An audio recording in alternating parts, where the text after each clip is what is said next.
मित्रांनो बघा, आपण कातर खटावच्या फाटीवरती आहे. सगळ्यात महत्वाचं की कातर खटावची जुनी फाटी नाही, नवीन फाटी आहे, ती फाटी दाखवण्याचं काम करतोय. बरोबर आपली कातर खटावची जी जुनी फाटी होती त्याच्या शेजारीच त्याच्या म्हणजे गाड्या ज्या ठिकाणी पळून येत होत्या आणि समोर भरपूर थांबायला जागा होती, त्या ठिकाणच ही फाटी तयार केलेली आहे. एक जबरदस्त आणि प्रशस्त अशी फाटी तयार केलेली आहे. आपण फाटीच्या सुट्टीच्या ठिकाणी बघू शकता तुम्ही, सुट्टीला भरपूर किती गाड्या बसतील एवढी सुट्टीला या ठिकाणी जागा आहे. आणि जबरदस्त फाटी आखीव रेखीव आणि सगळ्यात महत्वाचा सोगळ फाटी बनवलेली आहे. 15 ते 16 फुटाची फाटी असेल माझ्या मते. आपण ते व्हिडिओच्या माध्यमातून आयोजकांच्याकडून जाणून घेणार आहे. परंतु फाट्या सुद्धा भरपूर टाकलेल्या दिसतात. 1 2 3 4 5 6 7 8 9 10 11 12 13 14 फाट्या या ठिकाणी दिसत आहेत. आणि आपण आता पूर्ण फाटीचा व्हिडिओ बघणार आहे.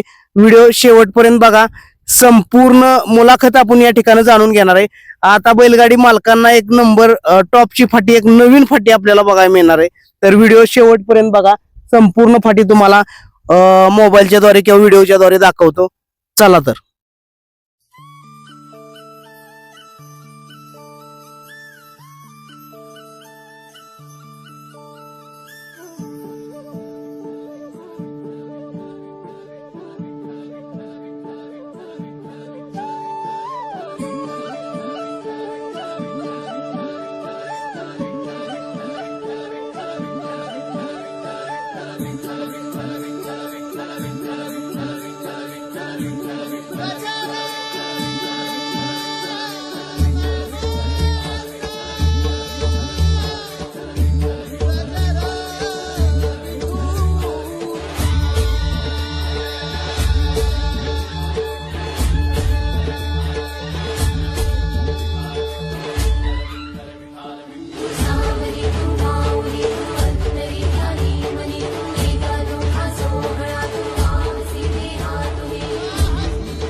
मंडळी नमस्कार. अखंड महाराष्ट्रात आता पांडुरंगाची वारी चालू आहे आणि महाराष्ट्रातील एक असं मैदान खटाव तालुका जर म्हटलं तर आपण बैलगाडी शर्यतीसाठी नेहमी चांगलं काम आणि एक पाऊल पुढे असणारं काम करत असतो.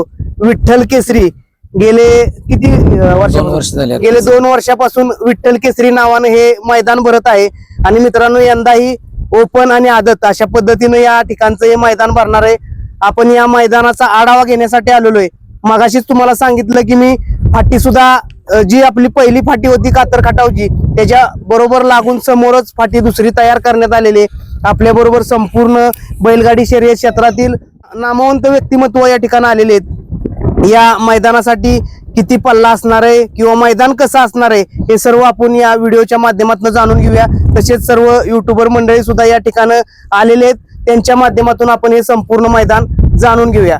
धन्यवाद. आम्ही 2 वर्षापासून एक थोडीशी परंपरा एक नवीन चालू केली की आषाढी एकादशीला महाराष्ट्रामध्ये कुठं मैदान नसतं, तर एक ज्यावेळेस आपल्या पांडुरंगाची वारी चालू असते त्यावेळेस कुठंतरी एक मैदान असावं म्हणून आम्ही 2 वर्षापूर्वी एक संकल्प केला होता. तर 2 वर्ष पूर्ण झाली मैदानाला. काय होतं, ह्या दिवसामध्ये बऱ्यापैकी सगळीकडे पाऊस असतो, परंतु आपला हा जो म्हणजे पुसेगाव पासूनचा जो पुढचा भाग आहे इकडं पावसाचं प्रमाण थोडं कमी राहतं. त्यामुळं आषाढी एकादशी म्हटलं की त्या मैदानाला आम्ही आवर्जून विठ्ठल केसरी म्हणून बऱ्याच गावची मैदानं ज्या फाटीवर झाली होती तिथं जरा थोडासा उतारा बैलगाडी मालक म्हटले की मैदान तुमचे खरंच पारदर्शक होतात, परंतु फाटी जरा दुसरी तयार होत असेल तर बघा. शेवटी आपण हे आयोजन नियोजन करतो फक्त बैलगाडी मालकासाठी, त्यामुळे आपण नवीन फाटी तयार करून हे म्हणजे अगदी मागच्या महिन्याचे मैदान झालं त्याच मैदानात सांगितलं होतं की आपण विठ्ठल केसरी मैदान हे नवीन फाटी घेऊ. पहिली फाटी झाली होती त्या फाटीचा अगदी जवळच जास्तीत जास्त 1000 फूट अंतर फक्त त्या फाटीपासून आहे. लोकेशन आहे तेच लोकेशन आहे, फक्त त्या फाटीपेक्षा ह्या फाटीला जरा थोडस जास्त म्हणजे कष्ट घेतले.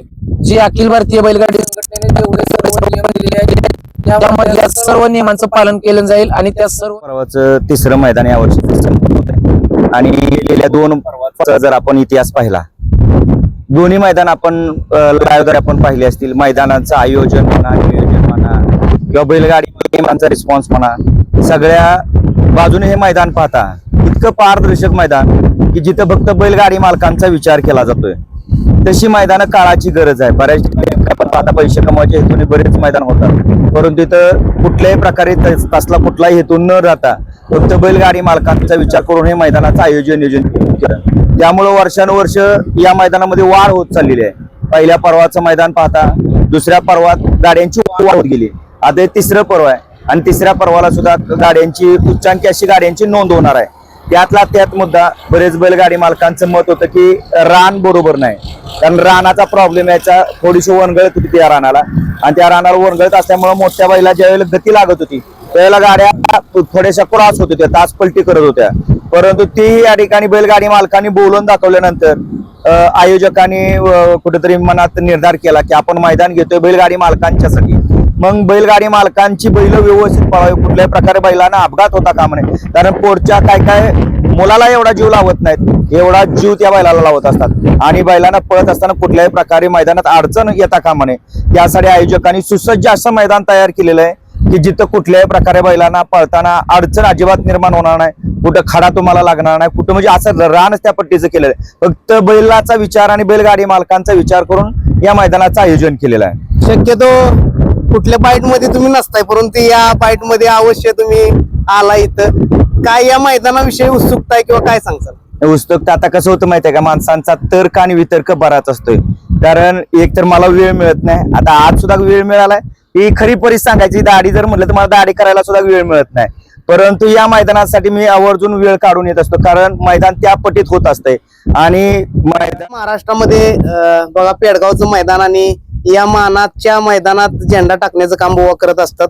बुवा आजचं सुद्धा मैदान त्याच तोडीचं झालेलं इथं, काय सांगचाल थोडं? नक्कीच त्याच सोडीचं मैदान आहे. फाटी पेडगाव इतकीच फाटी रुंद पण आहे. पेडगाव सारखाच चढ आहे, थोडा नॉर्मल पेडगाव पेक्षा चढ येईल. बाकी मैदान एक नंबर झाले.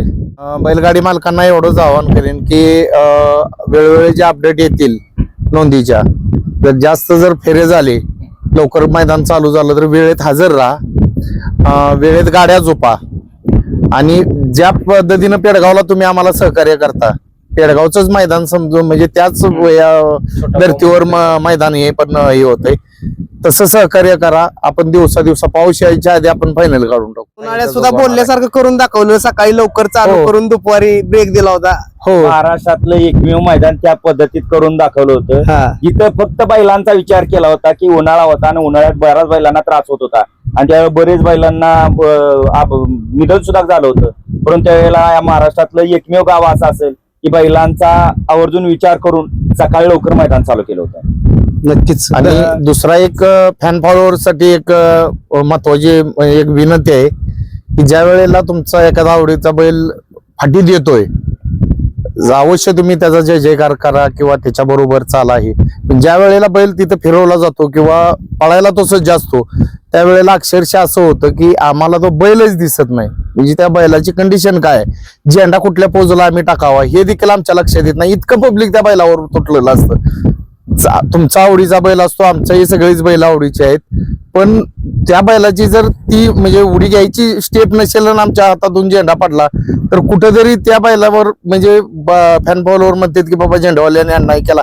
आम्हाला बैल दिसू द्या, तुम्ही लांब न बघा ती बैल दिवसासाठी मर्यादितच लोकांना सुट्टी पैसे ज्यांना त्यातलं कळतंय किंवा ज्यांची तिथं गरज आहे सुट्टीसाठी तेवढ्या लोकांनी थांबा. बाकीच्या एक 10-20 फुटावरून लांब न जरी बघितलं त्याचा तोटा त्या गाडीच्या शेजारच्या गाडीला बसतोय. हे पेडगावात बऱ्यापैकी आपण अनुभवलेलं आहे. दुसऱ्यांना त्याचा त्रास व्हायला नको, त्यांची नंदी पळतात. हे तुमचा फॅन फॉलोअर म्हणजे ज्या ज्या बैलांचे आहेत की नाही त्यांनी जो बैल जिथं बांधलाय तिथं त्याच्याजवळ जाऊन सेल्फी घ्यावेत किंवा त्याच्या बरोबर यावं, आमचं दुमत नाही. पण ज्या वेळेला तो पळायला असं जास्त होऊ नये त्यावेळेला फक्त त्याच्याजवळ कोणी उभं राहू नये. महत्वाची अपडेट काय असणार आहे? आमची आयोजक म्हणून नोंदणीसाठी एक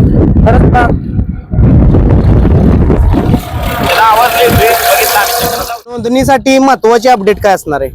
नोंदणीसाठी माझं एकच मत आहे, 99% आपण ज्या मैदानाला पळणार आहे त्याचे पहिरे ठरलेले असतात. जरी मी म्हणतो आदल्या दिवशी जरी पहिरा 100% उद्या पळायचा म्हणल्यानंतर पहिरा आदल्या दिवशी होतो.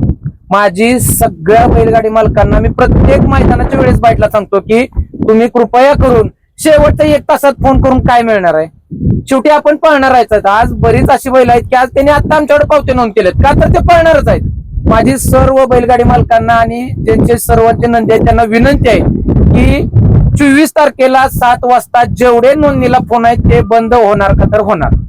7 वाजले की फोन बंद होणार. परत आम्ही मागच्याच मैदानाला बघितलं की ते फोन करतो ते अगदी सरकारांना फोन करणार, गणेश तांबेंना फोन करणार, बुवांना फोन करणार की काय प्रॉब्लेम आहे, फोन बंद करणार आम्ही. त्याच्या मागचं कारण आहे 7 वाजता नोंदणी बंद होणार, त्यामुळे गाड्या लवकरात लवकर नोंद करून सहकार्य करा. त्याचबरोबर ती एक गाडी 2 पावती हाच नियम असेल. जो अखिल भारतीय बैलगाडी संघटनेनं नियम ठरवून दिलेला आहे. दोन बैलगाडी मालक वेगळे वेगळे आहेत. एक मालिक जरी घरचा साज असेल तरी तो 2 पावत्या टाकू शकतो. एका बैलाची एक पावती असा नियम आहे तो होईल.